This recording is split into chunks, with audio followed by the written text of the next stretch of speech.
नमस्कार दोस्तों, आज नवी मुंबई के doctor DY Patil sports academy के शानदार और आधुनिक स्टेडियम में आईसीसी पुरुष T20 विश्व कप 2026 का वार्म अप मुकाबला भारत और दक्षिण अफ्रीका के बीच खेला गया, जहां दर्शकों का सैलाब इस महामुकाबले का गवाह बनने के लिए उमड़ पड़ा था।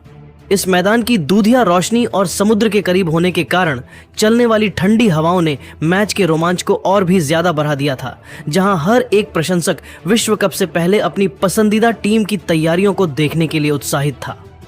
टॉस की प्रक्रिया के दौरान भारतीय कप्तान सूर्य कुमार यादव ने सिक्का उछालकर टॉस जीता और पिच की सपाट प्रकृति तथा रात में ओस की प्रबल संभावना को देखते हुए पहले बल्लेबाजी करने का साहसी निर्णय लिया, ताकि दक्षिण अफ्रीका के घातक तेज गेंदबाजों के खिलाफ एक बड़ा स्कोर बनाकर विपक्षी टीम पर मनोवैज्ञानिक दबाव बनाया जा सके। भारत की ओर से अभिषेक शर्मा और संजू सैमसन की सलामी जोड़ी पारी की शुरुआत करने के लिए आत्मविश्वास के साथ मैदान पर उतरी, जहां दक्षिण अफ्रीका के मुख्य तेज गेंदबाज कागिसो रबाडा पहले ओवर में अपनी आग उगलती और तेज रफ्तार गेंदबाजी के साथ आक्रमण पर आए और उन्होंने अपनी सटीक लाइन और लेंथ से भारतीय बल्लेबाजों को शुरुआत में बांधे रखा। रबाडा की गेंदें पिच से अच्छी उछाल प्राप्त कर रही थीं, जिससे अभिषेक और संजू को हाथ खोलने का अधिक मौका नहीं मिल रहा था और मैच के शुरुआती कुछ ओवरों में जबरदस्त अनुशासन देखने को मिला। भारत को पहली सफलता के रूप में बड़ा झटका तब लगा जब एनरिक नॉर्थजे चौथे ओवर में अपनी तेज गेंदबाजी का जादू दिखाने के लिए मोर्चे पर तैनात हुए और उन्होंने आते ही एक 150 किलोमीटर प्रति घंटे की रफ्तार से गेंदें फेंकनी शुरू कर दी। नॉर्थजे ने अपनी इस तूफानी गेंदबाजी से अभिषेक शर्मा को उनकी अतिरिक्त गति से पूरी तरह परास्त कर दिया, जिससे अभिषेक शर्मा पुल शॉट खेलने के प्रयास में गेंद की रफ्तार और उछाल को सही से जज नहीं कर सके और वह 15 गेंदों पर 22 रनों की एक छोटी मगर आक्रामक पारी खेलकर पवेलियन लौट गए। उनकी इस पारी में 3 शानदार चौके और एक गगनचुंबी छक्का शामिल था। अभिषेक के आउट होने के बाद स्टेडियम में थोड़ी देर के लिए खामोशी छा गई, लेकिन भारतीय खेमे को पता था कि यह तो बस शुरुआत है, क्योंकि ईशान किशन अब नए बल्लेबाज के रूप में क्रीज की ओर बढ़ रहे थे। नॉर्थजे की उस घातक गेंद ने यह साफ कर दिया था कि आज की पिच पर बल्लेबाजों और गेंदबाजों के बीच एक कड़ी प्रतिस्पर्धा देखने को मिलेगी, जहां किसी भी गलती की गुंजाइश नहीं थी।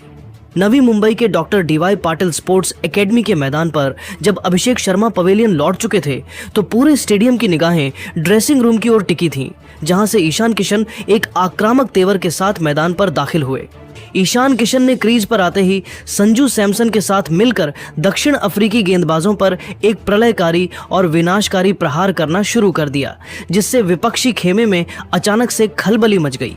इन दोनों बल्लेबाजों ने अफ्रीकी आक्रमण की धार को कुंद करने के लिए मैदान के चारों ओर रिस्की शॉट्स खेले और रनों की रफ्तार को 7वें आसमान पर पहुंचा दिया। खेल के 8वें ओवर में दक्षिण अफ्रीका के लंबे कद के तेज गेंदबाज मार्को जॉनसन 8वें ओवर में अपनी धारदार स्विंग गेंदबाजी का नया स्पेल शुरू करने के लिए आक्रमण पर वापस बुलाए गए, ताकि वे इस बढ़ती साझेदारी पर लगाम लगा सकें। संजू सैमसन आज बहुत ही कलात्मक सूझबूझ और प्रचंड आक्रामक लय में नजर आ रहे थे और उन्होंने जॉनसन की पहली 2 गेंदों की लंबाई को भांपते हुए 2 अत्यंत दर्शनीय और कड़क चौके झड़कर पूरे स्टेडियम को शोर से भर दिया। हालांकि दक्षिण अफ्रीका को मैच में वापसी का मौका तब मिला जब चतुर तेज गेंदबाज लुंगी एनगिडी 10वें ओवर में अपनी जादुई गेंदबाजी और विविधताओं के साथ मोर्चे पर आए। एनगिडी ने संजू सैमसन के खिलाफ अपनी दिमागी क्षमता का परिचय देते हुए एक बेहतरीन धीमी गति की ऑफ कटर गेंद फेंकी, जिस पर संजू पूरी तरह से झांसे में आ गए। संजू सैमसन एक बड़ा और गगनचुंबी हवाई शॉट खेलने के प्रयास में गेंद की धीमी गति को जज नहीं कर सके और वह 28 गेंदों पर 40 रनों की एक शानदार और महत्वपूर्ण पारी खेलकर आउट हो गए। उनकी इस पारी में 5 कड़क चौके और एक शानदार छक्का शामिल था। संजू सैमसन के आउट होने के बाद कप्तान सूर्य कुमार यादव स्वयं मोर्चा संभालने के लिए मैदान पर आए और उन्होंने ईशान किशन के साथ मिलकर भारतीय पारी को एक नई अभूतपूर्व और विनाशकारी तेजी प्रदान करना शुरू किया। सूर्या के मैदान पर आते ही शॉट सिलेक्शन का स्तर एक अलग ही ऊंचाई पर पहुंच गया, जिससे दक्षिण अफ्रीकी कप्तान एडेन मार्कराम पूरी तरह से रक्षात्मक मुद्रा में आ गए और अपनी फील्डिंग सजावट में बार बार बदलाव करने पर मजबूर हो गए। इन दोनों बल्लेबाजों ने मात्र कुछ ही ओवरों में रनों का अंबार लगा दिया और खेल के 15वें ओवर तक भारतीय स्कोर को 145 रनों के मजबूत और विशाल आंकड़े के पार पहुंचा दिया। सूर्य कुमार यादव अपनी सिग्नेचर मिस्टर 360 बल्लेबाजी के दौरान 35 रनों के व्यक्तिगत स्कोर पर पहुंच चुके थे और वे अफ्रीकी गेंदबाजों के लिए एक अनसुलझी पहेली बने हुए थे।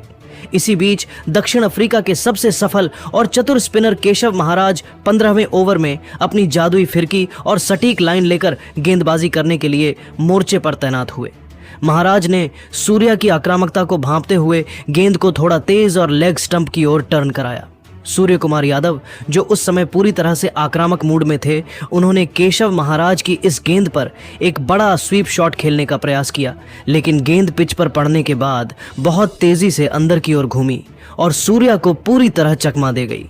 सूर्य कुमार यादव स्वीप शॉट खेलने के प्रयास में गेंद की जादुई फिरकी और टर्न से पूरी तरह चूक गए और गेंद सीधे स्टंप्स से जा टकराई, जिससे वह 22 गेंदों पर 35 रनों की एक आतिशी पारी खेलकर आउट हो गए। उनकी इस पारी में 2 कलात्मक चौके और 3 गगनचुंबी छक्के शामिल थे। नवी मुंबई के doctor DY Patil sports academy का पूरा मैदान अब उस घड़ी का गवाह बन रहा था जिसका इंतजार हर क्रिकेट प्रेमी को रहता है, क्योंकि भारतीय पारी के अंतिम और निर्णायक ओवरों में फिनिशर रिंकू सिंह और उप कप्तान हार्दिक पांड्या की जोड़ी ने मैदान पर कदम रखते ही कोहराम मचा दिया था।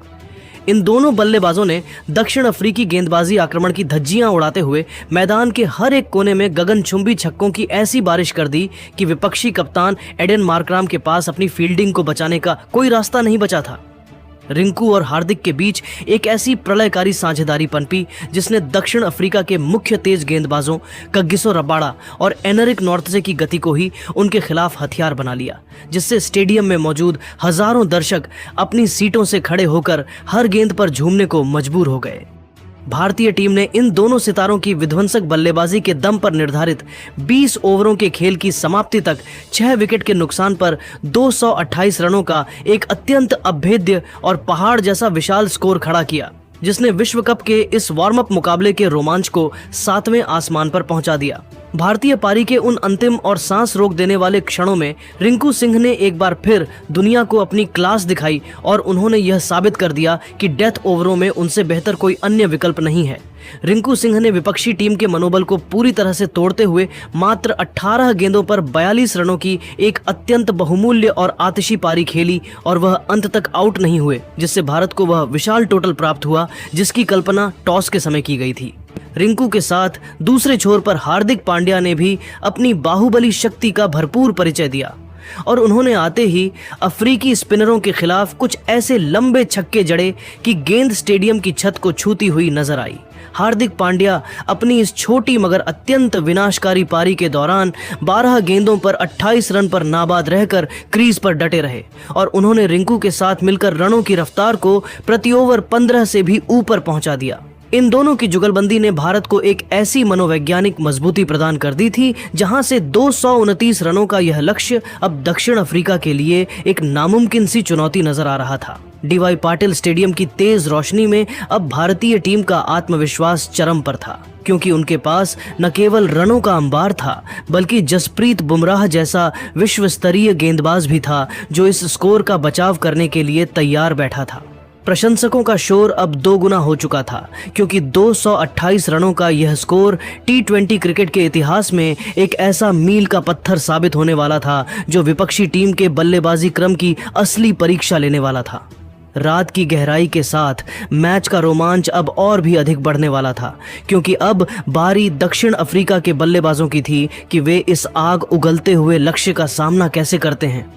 नवी मुंबई के doctor DY Patil sports academy की तेज और उछाल भरी पिच पर जब दक्षिण अफ्रीका की टीम 229 रनों के इस हिमालय जैसे विशाल और मनोवैज्ञानिक रूप से भारी लक्ष्य का पीछा करने मैदान पर उतरी, तो उनके सलामी बल्लेबाजों के इरादों में एक गजब की बिजली कौंध रही थी। क्विंटन डी कॉक और कप्तान एडेन मार्कराम की अनुभवी जोड़ी ने भारतीय तेज गेंदबाजों की आग उगलती नई गेंद का न केवल निडरता और साहस के साथ सामना किया, बल्कि शुरुआती पावर प्ले का भरपूर फायदा उठाते हुए रनों का ऐसा सैलाब ला दिया जिससे स्टेडियम में मौजूद भारतीय प्रशंसक कुछ देर के लिए खामोश हो गए। दक्षिण अफ्रीका की शुरुआत बहुत ही तूफानी और निडर रही, जहां इन दोनों बल्लेबाजों ने अर्शदीप सिंह और हार्दिक पांड्या की गति का इस्तेमाल करते हुए बाउंड्री की झड़ी लगा दी और यह साफ कर दिया कि वे इस बड़े लक्ष्य से बिल्कुल भी डरे हुए नहीं हैं। भारतीय टीम को इस मैच में अपनी पकड़ वापस पाने के लिए किसी करिश्मे की जरूरत थी और वह करिश्मा करने के लिए दुनिया के सर्वश्रेष्ठ तेज गेंदबाज जसप्रीत बुमराह खेल के 5वें ओवर में अपनी घातक और विनाशकारी गेंदबाजी करने के लिए आक्रमण पर वापस बुलाए गए। बुमराह ने अपनी विश्व स्तरीय रणनीति और दिमागी क्षमता का अद्भुत नमूना पेश करते हुए क्विंटन डी कॉक को एक अत्यंत सटीक और तेज इन स्विंगिंग यॉर्कर फेंकी, जिसकी रफ्तार और स्विंग ने डी कॉक को हिलने तक का मौका नहीं दिया। क्विंटन डी कॉक रक्षात्मक शॉट खेलने के प्रयास में गेंद की जादुई गति से पूरी तरह चकमा खा गए और गेंद सीधे उनके स्टंप्स को ले उड़ी, जिससे वह 18 गेंदों पर 32 रनों की एक छोटी मगर प्रलयकारी पारी खेलकर आउट हो गए। उनकी इस पारी में 4 कलात्मक चौके और 2 गगनचुंबी छक्के शामिल थे। डी कॉक के पवेलियन लौटने के बाद युवा सनसनी ट्रिस्टन स्टब्स मैदान पर आए और उन्होंने क्रीज पर पहले से ही आक्रामक लय में नजर आ रहे कप्तान एडेन मार्कराम के साथ मिलकर दक्षिण अफ्रीकी रनों की गति को एक नई और विनाशकारी तेजी प्रदान करना शुरू कर दिया। इन दोनों बल्लेबाजों ने भारतीय मध्यक्रम के गेंदबाजों और स्पिनरों को पूरी तरह से दबाव में ला खड़ा किया था, जहां उन्होंने सूझबूझ के साथ स्ट्राइक रोटेट की और हर खराब गेंद को बाउंड्री के बाहर भेजने का कोई मौका हाथ से जाने नहीं दिया। रनों के इस बढ़ते हुए प्रवाह पर लगाम लगाने और मैच को भारत की ओर मोड़ने के उद्देश्य से कप्तान ने गेंद अपने रहस्यमयी स्पिनर वरुण चक्रवर्ती को थमाई, जो खेल के 12वें ओवर में अपनी जादुई फिरकी और विविधताओं के साथ गेंदबाजी करने के लिए मोर्चे पर तैनात हुए। हालांकि एडेन मार्कराम आज एक अलग ही विध्वंसक और प्रचंड मूड में नजर आ रहे थे और उन्होंने चक्रवर्ती की मिस्ट्री गेंदों को पढ़ने में कोई गलती नहीं की। मार्कराम ने वरुण चक्रवर्ती की फ्लाइटेड गेंदों पर प्रलयकारी प्रहार करते हुए मैदान के चारों ओर रनों की बारिश कर दी और अपनी शानदार बल्लेबाजी के दम पर मात्र 30 गेंदों पर अपना एक ऐतिहासिक अर्धशतक पूरा किया। मार्कराम के इस अर्धशतक ने दक्षिण अफ्रीका की टीम को जीत की ओर बहुत ही मजबूती से आगे बढ़ा दिया था और मैच अब एक ऐसे रोमांचक मोड़ पर पहुंच चुका था जहां से किसी भी टीम की जीत संभव नजर आ रही थी। डीवाई पाटिल स्टेडियम का पूरा माहौल अब तनाव और रोमांच के चरम पर था, क्योंकि दक्षिण अफ्रीका अब इस पहाड़ जैसे लक्ष्य के बेहद करीब पहुंच चुका था। नवी मुंबई के doctor DY Patil sports academy के मैदान पर खेला जा रहा यह हाई वोल्टेज मुकाबला अब अपने उस चरम और निर्णायक बिंदु पर पहुंच चुका था जहां स्टेडियम में मौजूद हजारों दर्शकों की धड़कनें साफ तौर पर सुनी जा सकती थीं और पूरा मैच अब अंतिम ओवरों के रोंगटे खड़े कर देने वाले रोमांच पर टिक गया था। दक्षिण अफ्रीका की टीम इस विशाल लक्ष्य का पीछा करते हुए जीत की दहलीज के बेहद करीब नजर आ रही थी और उन्हें इस ऐतिहासिक जीत को अपनी मुट्ठी में करने के लिए अंतिम 12 गेंदों पर 34 रनों की सख्त दरकार थी, जबकि किलर डेविड मिलर क्रीज पर अपना रौद्र रूप दिखाते हुए भारतीय गेंदबाजों के लिए साक्षात काल बने हुए थे। भारतीय कप्तान सूर्य कुमार यादव ने मैच का पासा पलटने और रनों की रफ्तार पर लगाम लगाने के उद्देश्य से खेल के 19वें ओवर में अपने सबसे भरोसेमंद डेथ ओवर विशेषज्ञ अर्शदीप सिंह को आक्रमण पर लगाया, जहां अर्शदीप सिंह 19वें ओवर में दोबारा अपनी चतुर और धारदार गेंदबाजी करने के लिए मोर्चे पर वापस आए। अर्शदीप सिंह ने दबाव की इस विकट घड़ी में अपनी मानसिक दृढ़ता और अनुभव का जादुई नमूना पेश करते हुए एक अत्यंत सटीक और आग उगलती हुई जादुई यॉर्कर फेंकी, जिस पर खतरनाक दिख रहे डेविड मिलर पूरी तरह से चकमा खा गए। मिलर उस गेंद की गति और स्विंग को भांपने में पूरी तरह विफल रहे, जिससे डेविड मिलर एक बड़ा हवाई शॉट खेलने के प्रयास में गेंद की लंबाई को सही से जज नहीं कर सके और वह 24 गेंदों पर 48 रनों की एक अत्यंत शानदार आतिशी और जुझारू पारी खेलकर आउट हो गए। उनकी इस पारी में 3 कड़क चौके और 5 गगनचुंबी छक्के शामिल थे। मिलर के आउट होते ही भारतीय खेमे में जीत की नई उम्मीद जाग उठी और पूरा स्टेडियम इंडिया इंडिया के नारों से गूंज उठा, क्योंकि दक्षिण अफ्रीका का सबसे बड़ा योद्धा अब पवेलियन लौट चुका था। नवी मुंबई के doctor DY Patil sports academy में खेला जा रहा यह मुकाबला अब अपने उस महारोमांचक पड़ाव पर पहुंच चुका था जहां हर एक गेंद के साथ इतिहास लिखा जा रहा था और दर्शकों की सांसें थम सी गई थीं। मैच का अंतिम और निर्णायक ओवर और भी ज्यादा रोमांचक और तनावपूर्ण हो गया जब दक्षिण अफ्रीका को जीत की मंजिल तक पहुंचने के लिए अंतिम 6 गेंदों पर 18 रनों की एक कठिन और चुनौतीपूर्ण जरूरत थी। पूरे स्टेडियम में एक अजीब सा सन्नाटा और बेचैनी पसरी हुई थी, क्योंकि क्रीज पर दक्षिण अफ्रीका के पुछल्ले बल्लेबाज भी बड़े हिट लगाने की काबिलियत रखते थे। ऐसे में कप्तान सूर्य कुमार यादव ने अपनी रणनीतिक सूझबूझ का परिचय देते हुए एक बहुत ही अनुभवी और साहसी फैसला लिया और गेंद उप कप्तान हार्दिक पांड्या को थमाई, जो खेल के अंतिम 20वें ओवर में अपनी अंतिम स्पेल की गेंदबाजी करने और भारत की लाज बचाने के लिए मोर्चे पर आए थे। हार्दिक पांड्या ने दबाव की इस चरम घड़ी में अपनी अविश्वसनीय मानसिक दृढ़ता और बर्फ जैसे शांत दिमाग का परिचय देते हुए पहली 5 गेंदों पर अपनी जादुई विविधताओं और सटीक लाइन लेंथ के माध्यम से अफ्रीकी बल्लेबाजों को पूरी तरह से बांधे रखा। उन्होंने अपनी ऑफ कटर और धीमी गति वाली गेंदों का ऐसा जाल बुना कि दक्षिण अफ्रीकी बल्लेबाज बड़े शॉट खेलने की जगह केवल रन भागने के लिए संघर्ष करते नजर आए। हार्दिक ने अपनी पहली 5 गेंदों पर केवल 12 रन ही खर्च किए और मैच को उस रोमांचक मोड़ पर लाकर खड़ा कर दिया जहां पूरा परिणाम अब अंतिम गेंद पर आ टिका था। मैच अब एक ऐसी स्थिति में था जहां दक्षिण अफ्रीका को ऐतिहासिक जीत के लिए अंतिम गेंद पर एक छक्के की सख्त जरूरत थी और पूरे स्टेडियम की निगाहें केवल हार्दिक पांड्या के हाथों से छूटने वाली उस अंतिम गेंद पर टिकी थीं। प्रशंसकों का शोर अब 7वें आसमान पर था, क्योंकि एक गेंद यह तय करने वाली थी कि इस हाई वोल्टेज जंग का असली विजेता कौन बनेगा।